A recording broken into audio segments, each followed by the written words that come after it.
At minus 58 degrees Fahrenheit, exposed skin freezes in under 10 minutes. Your lungs burn with every breath. Your eyelashes stick together. And somewhere above the Arctic Circle, a man is lying on a concrete slab in a cell the size of a parking space, with no blanket, no thermal clothing, and a radiator that's literally painted on the wall. Not a broken radiator, a painting of one. And he has to survive until morning. Russia doesn't just send its worst criminals to Siberia. It sends them to places so remote, so brutally cold, that the weather itself becomes the prison guard. The fences, the walls, the watchtowers, those are almost secondary. Because when it's negative 50 outside, and there's nothing but frozen tundra for hundreds of miles in every direction, the cold does most of the work. But here's what nobody talks about. How do these men actually survive the night? What happens to the human body when it's trapped between freezing concrete walls with almost no heat? And why does Russia keep building prisons in places where the ground itself is made of ice? The answers are more disturbing than you'd think. To understand how someone sleeps in a Siberian punishment cell, you first have to understand where these prisons actually are. And this is where things get unsettling. About 40 miles above the Arctic Circle, there's a tiny settlement called Karp. It was built back in 1961 as a support camp for a transpolar railroad project. Thousands of prisoners died building those tracks over frozen, unstable ground. The railroad was eventually abandoned. The prison camps were not. Today, Karp is home to two of the most feared prisons in Russia. One is nicknamed Polar Wolf, the other, Polar Owl. Polar Wolf is where political prisoners like Alexei Navalny were sent. Polar Owl is one of only 7 maximum security facilities in the entire country reserved for men serving life sentences. The town itself barely exists outside of the prison system. Almost everyone who lives there either works at the prisons or supports someone who does. And in winter, temperatures regularly drop below minus 40 Fahrenheit, with Arctic winds ripping across the tundra so hard that any attempt to escape would be suicide long before you reached the next sign of civilization. But Karp isn't even the coldest place where Russia locks people up. That honor goes to Yakutsk, the coldest city on the planet, built entirely on permafrost. With a population of around 370,000 people, Yakutsk has recorded temperatures as low as minus 83 degrees Fahrenheit. The city keeps running at minus 50. Buses still operate. Schools stay open. Life continues. But for prisoners in the penal colonies around Yakutsk, the cold is a wall. It dictates everything. When they can go outside, how long they can move, whether they can work. And in the punishment cells, it's not just a condition to endure, it's a weapon. Here's the thing about Russian prisons in the Arctic. They don't really use individual cells the way Western prisons do. Most inmates live in enormous barracks, sometimes holding 150 to 200 men in a single room. Think of it less like a prison and more like a military camp from the 1940s, because that's essentially what it was. These facilities were built on the bones of Stalin's forced labor camps, the old Gulag system, and the layout hasn't changed much. Large dormitories for collective surveillance, minimal investment in individual infrastructure, maximum control with minimum cost. The barracks model also creates a specific thermal problem. In a climate where ventilation means death, these buildings are sealed tight. That keeps some heat in. It also keeps disease in. Tuberculosis spreads through these barracks like wildfire. But at least the men in the general population have each other's body heat. The men in solitary don't have that luxury. The punishment cells, known by their Russian abbreviation, are a completely different world. And this is where the real horror of sleeping in Siberian cold begins. Or picture a concrete box, small, maybe 6 by 9 feet. There's a metal slab bolted to the wall that functions as a bed. During the day, that slab gets locked upright against the wall, which means from the moment a prisoner wakes up until lights out, there is nowhere to sit or lie down except the cold concrete floor. Now, about that heating system. In many of these punishment cells, there are no actual radiators. What you'll find instead are hot water pipes running through the walls, carrying just enough warmth to technically qualify as heated during an inspection. In some cells, guards have literally painted fake radiators on the walls to create the appearance of compliance. Inspectors show up, see what looks like a radiator, check a box, and leave. But here's the real trick. Even in cells that do have some form of heating, there are external valves that guards can turn at will. Want to punish an inmate? Turn the valve. Drop the cell temperature to 50 or 60 degrees Fahrenheit. Sounds survivable, right? But remember, these men don't have thermal clothing. They don't have insulated blankets. They're wearing thin synthetic uniforms in a concrete room. And at those temperatures, with nothing to trap body heat, the cold doesn't kill you quickly. It just drains you.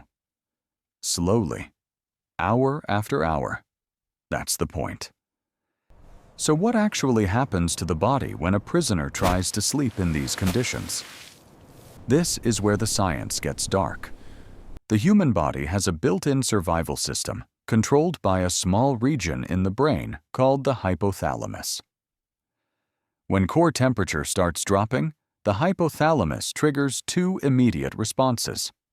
First, it narrows the blood vessels in your hands, feet, fingers, and toes, redirecting warm blood to your vital organs. Your body essentially says, "I'm sacrificing the fingers to save the heart." Thanks, body. Real team player. Second, it triggers shivering. Involuntary muscle contractions designed to generate heat through thermogenesis. This works for a while. But shivering burns calories, a lot of them. And here's the problem. The diet in Siberian prison colonies consists primarily of dry bread, porridge, and salted fish. Fresh vegetables are considered an almost non-existent luxury. These men are already malnourished. Their bodies simply don't have the fuel reserves to sustain shivering through an entire Arctic night. When the body runs out of fuel to shiver, something terrifying happens. The shivering just stops.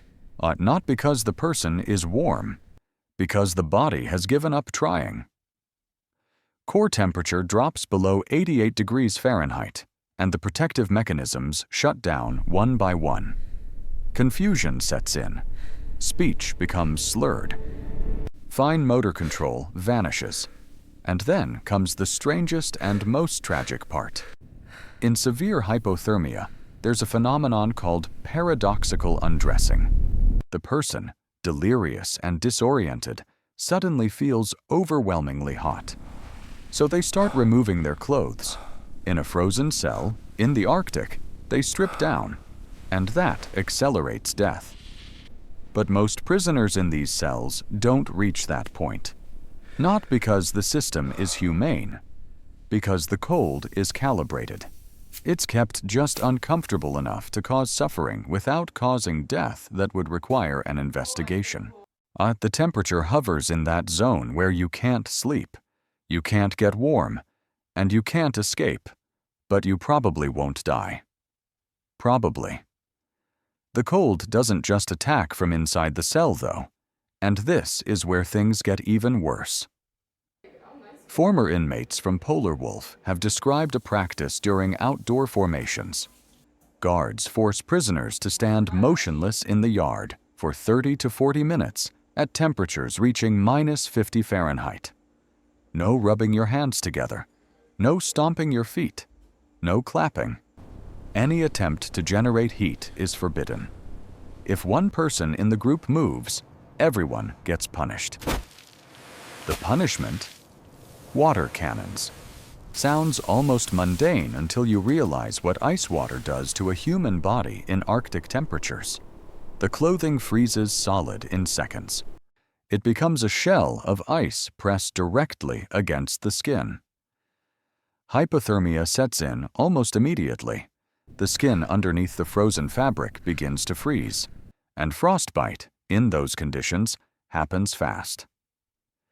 At -40 degrees, exposed skin can develop frostbite in under 10 minutes. Ice crystals form inside the cells of the tissue, rupturing the membranes and killing the tissue from within. The damage progresses through stages. First, redness and swelling. Then, blisters. Then, the skin and underlying tissue begins to die. In the worst cases, the damage goes deep enough to affect muscle and bone, and the only option is surgical amputation. Former prisoners report that medical treatment for frostbite in these colonies is frequently denied. When it is provided, it's limited to basic painkillers. The result is chronic deformity and loss of extremities. Men walk out of these prisons years later, missing fingers and toes, not from violence, from weather.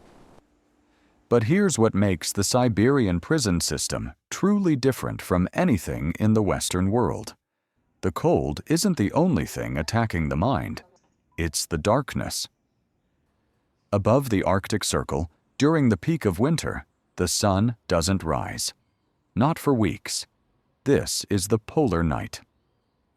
At the latitude of Karp, there are stretches in December and January where the sky never gets brighter than a deep twilight. The prisoners are woken up at 5 in the morning by the Russian national anthem blaring through loudspeakers, but they wake into total darkness, and the darkness persists through the entire day. This does something profound to the human brain. The body's internal clock is regulated by light exposure. Without sunlight, the production of melatonin and serotonin goes haywire. Sleep becomes fragmented and unrefreshing. Depression deepens. Anxiety spikes. And over time, a chronic sense of temporal disorientation sets in. The prisoners lose track of time, not just hours, days, weeks. They stop being able to tell whether it's morning or night, Monday or Thursday. Researchers call what happens next sensory hunger. The environment offers nothing. An endless white tundra outside, concrete walls inside. In Polar Owl, human contact is minimized and silence is strictly enforced. The confinement becomes what psychologists describe as an existential vacuum, designed to strip away identity and mental resilience. Studies on humans in extreme environments, like Antarctic research stations and space habitats, show that the combination of isolation, confinement, and environmental extremity leads to a measurable decline in cognitive function and emotional regulation. But here's the critical difference. Scientists in Antarctica chose to be there. They have a mission, a purpose, and psychological support. The prisoners in Siberia have none of that. Instead, they face arbitrary rules, surveillance by informants, and a system specifically designed to prevent the formation of any community or mutual support. Pretty clever prison design, right? Except the word clever feels wrong here. Now, here's something that almost nobody outside of engineering circles talks about, but it's quietly threatening to bring the entire system crashing down. Literally. These prisons are built on permafrost. That's soil that's supposed to stay frozen year-round, and in Siberia, it has been frozen for thousands of years. 65% of Russian territory sits on permafrost, and nearly the entire Arctic prison network depends on it for structural stability. The traditional engineering solution is elegant in its simplicity. You build structures on stilts, elevated above the ground, so cold air can circulate underneath and keep the permafrost frozen. Heat from inside the building goes up, not down. The ground stays solid. The building stays standing. Pretty clever, right? But the permafrost is melting. As global temperatures rise, the ice in the ground is turning to water. When that happens, the ground sinks unevenly. Walls crack. Steel doors warp and jam. Buildings partially collapse.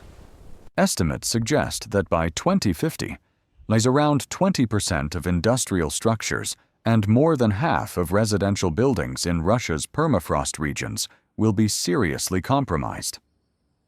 For the prison colonies, many of which are decades old with minimal maintenance budgets, this is a slow-motion disaster. The heat exchange tubes designed to keep foundations frozen are failing. The stilts are losing their grip. And the buildings that house thousands of prisoners and guards are becoming structurally dangerous. But it gets worse. The freeze-thaw cycle also ruptures water and sewage pipes. In remote colonies, access to clean water is already a constant problem. When the plumbing fails, hygiene collapses. Mold and fungus grow on the walls in the damp conditions, worsening the chronic respiratory problems that are already rampant. Disease spreads faster, and the system has neither the budget nor the political will to fix any of it. The cold that was supposed to be the prison's greatest weapon is becoming its greatest threat. And then there's the supply problem. This is something most people never even consider. Many of these Arctic prisons are only accessible through what Russians call zimniks, temporary ice roads that form when rivers freeze solid enough to support heavy trucks.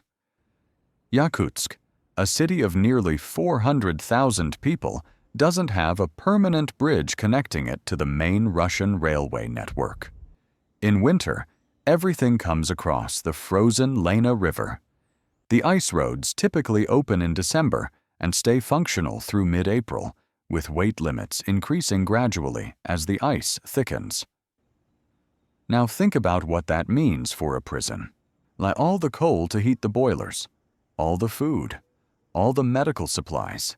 Everything has to come across those ice roads during a 4-month window. Miss the window, and the only options are air transport or river barges during the short 3.5-month navigation season, both of which cost exponentially more. And because of climate change, the ice road season is getting shorter every year. The window is narrowing. Supply disruptions are becoming more frequent. And when a supply delivery doesn't make it, it's the prisoners who feel it first. Rations get cut. Heating fuel runs low. Medical supplies become unavailable. The prisoners are already eating dry bread and porridge. Imagine what happens when even that gets scarce. There's one more piece to this that ties everything together, and it might be the most disturbing part of all. The location of these prisons isn't accidental. It never was. Russia has been sending prisoners to Siberia since the 17th century. The Tsars exiled political dissidents to the frozen East. Dostoevsky was sent there. Lenin was sent there. Stalin was sent there. And then Stalin, once he was in power, built the largest forced labor system in modern history on those same frozen plains. The prison colonies that exist today in Karp, in Yakutsk, across the Siberian Arctic, many of them sit on the exact same foundations as the old forced labor camps. The town of Karp grew from a camp that supported a railway construction project called the Dead Road, because so many prisoners died building it. The barracks where inmates sleep today follow the same layout as the Gulag dormitories, designed for the same purpose: maximum surveillance, minimum investment. Human rights activists argue that the mindset hasn't changed. The infrastructure has barely been updated. And the cold, the same cold that killed Gulag prisoners 70 years ago, is still doing the same work.